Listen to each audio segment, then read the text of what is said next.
Shalom teman-teman, selamat datang di sekolah virtual. Pada video ini kita akan membahas mengenai bangsa. Apa itu bangsa? Dan bagaimana bangsa dapat terbentuk? Untuk mengetahuinya, simak video ini sampai selesai ya.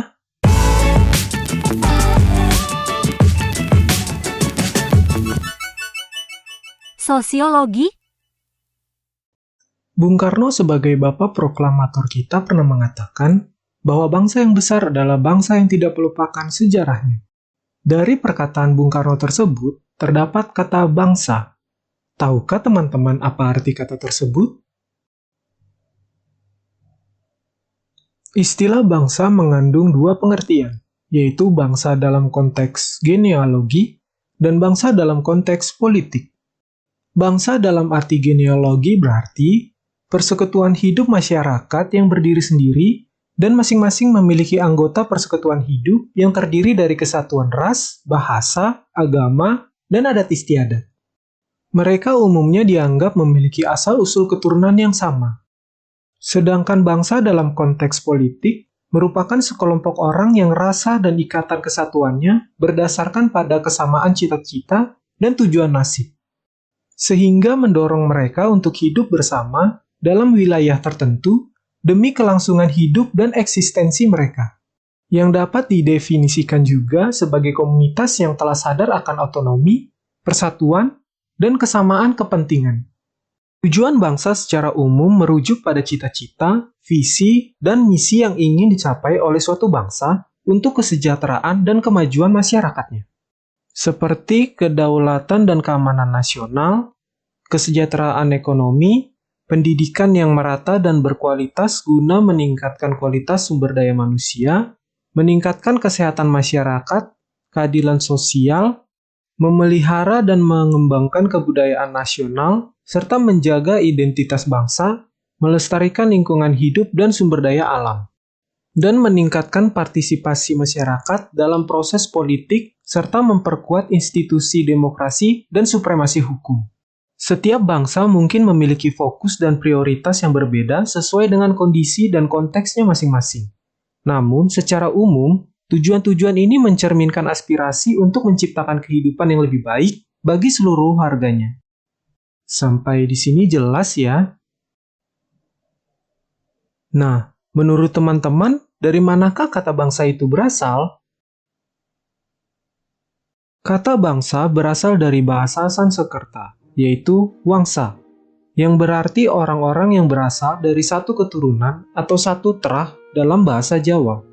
Sedangkan kata nation dalam bahasa Inggris yang berarti sekelompok besar orang yang berbagi bahasa, tradisi, serta sejarah yang sama, tetapi mungkin tidak semuanya tinggal di satu wilayah. Pengertian yang sama juga ditemukan dalam Kamus Besar Bahasa Indonesia atau yang disingkat KBBI. Menurut KBBI, bangsa adalah kelompok masyarakat yang bersamaan asal keturunan, adat, bahasa, dan sejarahnya, serta memiliki pemerintahannya sendiri. Nah, selain pengertian tersebut, beberapa ahli juga mengemukakan pemahaman mereka mengenai arti sebuah bangsa. Untuk menambah wawasan kita, mari kita lihat pendapat dari para ahli berikut ini. Yang pertama, mari kita lihat pendapat dari Ernest Renan, seorang sastrawan, filsuf, dan sejarawan Prancis yang hidup pada tahun 1823 sampai 1892. Menurut Ernest Renan, bangsa adalah sekelompok manusia yang berada dalam suatu ikatan batin yang dipersatukan karena memiliki persamaan sejarah, serta cita-cita yang sama. Yang kedua, Friedrich Ratzel, seorang wartawan dan penulis asal Jerman yang hidup pada tahun 1844 sampai 1904. Friedrich Ratzel mendefinisikan bangsa sebagai sekumpulan manusia yang dibentuk berdasarkan keinginannya untuk bersatu, yang timbul dengan adanya rasa persatuan antar manusia dan lingkungan tempat tinggalnya. Dan yang ketiga, Ben Anderson adalah seorang sejarawan dan pakar politik dunia yang berkebangsaan Amerika Serikat, hidup pada tahun 1936 sampai 2015. Menurut Ben Anderson, bangsa merupakan komunitas politik yang dibayangkan dalam wilayah yang jelas batasannya dan berdaulat. Nah, tentunya masih banyak lagi definisi masyarakat menurut para ahli yang lainnya, yang tidak mungkin bisa disampaikan semuanya di dalam video ini. Namun, dari beberapa penjelasan yang tadi kita simak, dapat kita lihat adanya beberapa ciri-ciri bangsa yang dapat kita kenali, yakni yang pertama, memiliki identitas khusus yang dapat berupa sebuah agama, budaya, ras, suku, serta bahasa. Hal ini digunakan untuk membedakan antara bangsa yang satu dengan yang lainnya. Yang kedua, sebuah bangsa memiliki sebuah wilayah yang dapat digunakan untuk tempat berkumpulnya tiap anggota masyarakatnya. Yang ketiga, setiap anggota masyarakat memiliki rasa satu nasib serta sepenanggungan, sehingga dapat terbentuknya persatuan serta bangsa yang mandiri. Yang keempat, memiliki rasa kebersamaan dan rasa persatuan. Kelima, memiliki sikap nasionalis, yang berarti bahwa setiap anggota kelompok di dalamnya memiliki sikap kebangsaan. Keenam, setiap anggota masyarakat di dalamnya memiliki rasa keinginan yang sama untuk membentuk sebuah pemerintahan serta ruang lingkungannya sendiri. Ketujuh, sebuah bangsa yang baik harus memiliki lembaga pemerintahan di dalamnya. Ciri bangsa yang kedelapan, sebuah bangsa yang baik harus membentuk sistem pemerintahan serta hukum yang dapat digunakan untuk mengatur anggota masyarakat yang berada di dalamnya. Lalu, apa bedanya bangsa dan negara? Samakah ciri suatu bangsa dan negara? Ciri suatu negara adalah memiliki rakyat, wilayah, pemerintahan, dan pengakuan dari negara lain. Makna bangsa dan negara seringkali dianggap sama, padahal kedua istilah ini merupakan hal berbeda. Berikut ini perbedaan antara bangsa dengan negara yang dapat dilihat melalui beberapa unsur. Yang pertama, yaitu perbedaan bangsa dan negara berdasarkan pembentuknya. Bangsa terbentuk melalui adanya keberadaan sekelompok individu yang memiliki kesamaan antara satu sama lain, seperti agama, ras, adat istiadat, maupun bahasa. Sedangkan negara merupakan sekelompok individu yang ada pada suatu wilayah tertentu dan diatur dalam sebuah pemerintahan serta hukum yang berlaku pada wilayah tersebut. Yang kedua, yaitu berdasarkan anggota di dalamnya. Pada umumnya, anggota sebuah bangsa hanya terikat karena memiliki kesamaan tertentu, dan tidak adanya bukti dalam bentuk dokumentasi maupun identitas. Sedangkan negara, setiap anggotanya memiliki kesamaan, yaitu bukti identitas yang jelas. Seperti di Indonesia sendiri, setiap warga negaranya wajib memiliki KTP, atau Kartu Tanda Penduduk. Yang ketiga, batasan wilayah. Faktor ini adalah faktor yang paling mencolok, di mana pada sebuah bangsa memiliki wilayah yang tidak disepakati atau tercatat dalam sebuah hukum. Sedangkan negara, dalam hak kepemilikan sebuah wilayah, diatur dalam adanya berbagai batasan yang jelas, dan jika dilanggar akan berurusan dengan sistem pemerintahan negara lain yang berlaku. Perbedaan yang terakhir yaitu berdasarkan sifatnya. Sebuah bangsa pada umumnya akan memberikan kebebasan bagi setiap anggota masyarakat di dalamnya, tanpa adanya ikatan atau diatur secara penuh. Sedangkan negara memiliki aturan yang jelas dan harus dijalankan oleh setiap anggota masyarakat di dalamnya.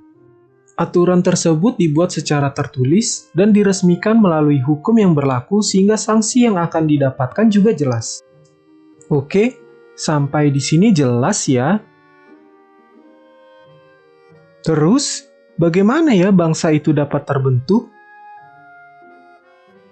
Ada faktor-faktor pembentuk bangsa yang mempengaruhinya, yang sangat berkaitan dengan identitas yang menyatukan masyarakat. Faktor tersebut antara lain sebagai berikut. Yang pertama, etnis yang termasuk dalam faktor ini yaitu ikatan kekerabatan, kesamaan suku bangsa, daerah, bahasa, dan adat istiadat. Yang kedua, agama. Dalam faktor ini, yaitu adanya kesamaan agama yang dianut oleh masyarakat, dan dalam hal ini agama dapat membentuk suatu ideologi doktrin yang kuat dalam masyarakat, sehingga keterkaitannya dapat menimbulkan bangsa. Yang ketiga, tokoh. Menjadi salah satu faktor pembentuk bangsa, karena bagi masyarakat, tokoh dijadikan sebagai panutan untuk mewujudkan misi-misi bangsa. Yang keempat, sejarah. Merupakan salah satu faktor pembentuk bangsa, karena sejarah dan pengalaman masa lalu seperti penderitaan akan melahirkan solidaritas sehingga memungkinkan untuk membentuk satu tekad dan satu tujuan antar kelompok masyarakat. Dan yang kelima, perkembangan ekonomi. Semakin meningkatnya perkembangan ekonomi, semakin beragam pula kebutuhan masyarakat, sehingga membuat masyarakat semakin ketergantungan satu sama lain. Dan secara tidak langsung akan membuat masyarakat ingin membentuk satu kesatuan, yaitu bangsa, sebagai jalan untuk memenuhi kebutuhan satu sama lain. Sampai di sini jelas ya? Nah, dari pembahasan mengenai bangsa ini, tahukah teman-teman kapan bangsa Indonesia terbentuk? Hari Sumpah Pemuda diperingati setiap tanggal 28 Oktober. Sumpah Pemuda merupakan sebutan atas hasil Kongres Pemuda kedua yang dibacakan pada 28 Oktober 1928. Ikrar tersebut kemudian diucapkan bersama-sama oleh seluruh perwakilan organisasi pemuda yang hadir. Penyelenggaraan Kongres Pemuda kedua yang kemudian menghasilkan Sumpah Pemuda. Pada poin kedua dari Sumpah Pemuda, terdapat kata bangsa Indonesia. Walaupun negara Indonesia belum ada pada saat itu, tetapi bangsa Indonesia sudah ada, yang kemudian menyatukan perjuangan bangsa Indonesia untuk merdeka dan menjadi negara Indonesia. Nah, terus kenapa ya para pemuda dan pemudi pada saat itu sampai harus membuat Sumpah Pemuda? Berikut faktor-faktor penting bagi pembentukan bangsa Indonesia. Yang pertama, adanya persamaan nasib, yaitu penderitaan bersama di bawah penjajahan bangsa asing. Yang kedua, adanya keinginan bersama untuk merdeka, melepaskan diri dari belenggu penjajahan. Yang ketiga, adanya kesatuan tempat tinggal, yaitu wilayah di Indonesia yang membentang dari Sabang hingga Merauke. Dan yang terakhir, adanya cita-cita bersama untuk mencapai kemakmuran dan keadilan sebagai suatu bangsa. Sampai di sini jelas ya? Terus, apakah di Alkitab ada ayat yang memiliki korelasi dengan pembahasan kita kali ini? Kapan ya pertama kali kata bangsa muncul di dalam Alkitab?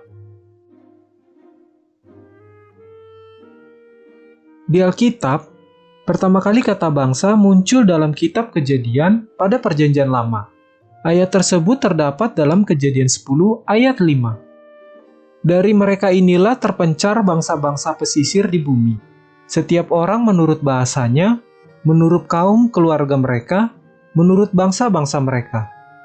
Ayat ini merujuk pada keturunan ketiga dari anak-anak Nuh, yaitu Sem, Ham, dan Yafet, yang kemudian membentuk bangsa-bangsa yang tersebar di seluruh dunia. Dan kemudian Abram, yang nantinya namanya diubah menjadi Abraham oleh Yahweh, lahir dari keturunan Sem, yang dapat teman-teman lihat garis keturunannya pada Kejadian 11 ayat 10-31. Berikutnya, pada Kejadian 12 ayat 2 dan 3, Yahweh berjanji kepada Abram, "Dan aku akan membuat engkau menjadi suatu bangsa yang besar, dan aku akan memberkati engkau, dan membuat namamu masyhur, dan jadilah berkat." Lalu di ayat ketiga, "Dan biarlah aku memberkati mereka yang memberkati engkau, dan mengutuk orang yang menista engkau, dan di dalam engkau semua kaum di bumi akan diberkati." Berikutnya Kejadian 17 ayat 4 dan 5. "Mengenai aku, lihatlah, perjanjianku ada padamu, maka engkau akan menjadi bapa banyak bangsa. Dan namamu tidak lagi disebut Abram, tetapi namamu akan menjadi Abraham, karena aku telah menetapkan engkau sebagai bapa banyak bangsa." Kemudian Abraham memperanakan Ishak, dan kemudian Ishak memperanakan Yakub.